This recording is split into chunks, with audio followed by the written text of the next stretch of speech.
When Emma reconnected with Daniel, she told herself it was innocent.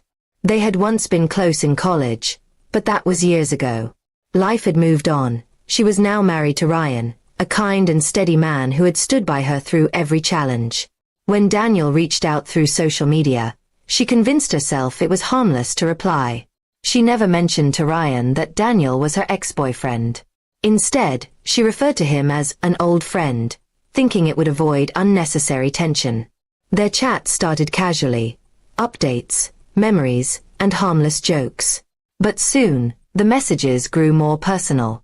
Daniel reminded her of who she used to be, carefree and spontaneous.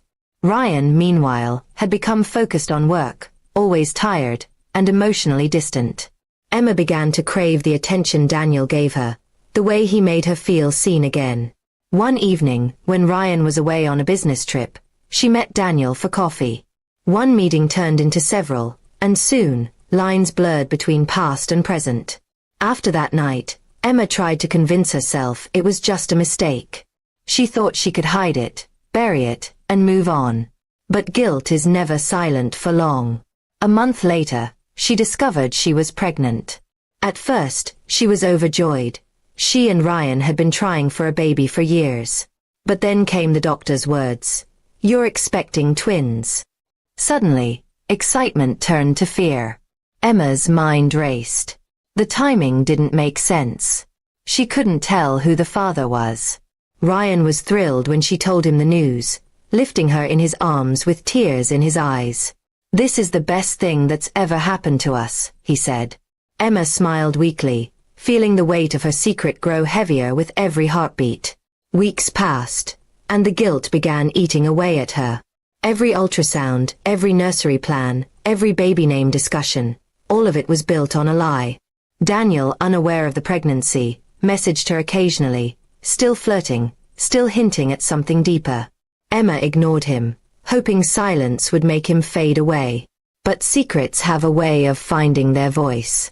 One afternoon, Ryan came home early, holding Emma's phone in his hand. "Who's Daniel?" he asked quietly. Her heart sank. She tried to explain, stumbling over words, saying it was just a friend from college. But Ryan had already read the old messages, the ones filled with affection and longing. He looked at her as if she were a stranger. The silence that followed was unbearable. Ryan didn't yell. He just stood there broken, as if the life they built had turned to dust before his eyes. He packed a small bag and left without another word. That night, Emma cried until dawn, clutching her stomach, whispering apologies to the twins growing inside her. Days turned into weeks, and Ryan didn't return. She sent messages, called, even went to his office, but he wouldn't see her. The house felt emptier each day, filled only with echoes of laughter that once belonged to a happier time. When her belly began to show, she realized she would be facing motherhood alone. Daniel reached out again when he saw one of her maternity photos online. He guessed the truth almost immediately, asking, "Are they mine?" Emma didn't answer. Deep down, she didn't want him involved, not out of anger, but because she knew he represented everything that went wrong. She didn't want her children tied to a past built on mistakes. Her pregnancy became her punishment and her redemption at once. The loneliness was crushing, yet it forced her to grow stronger.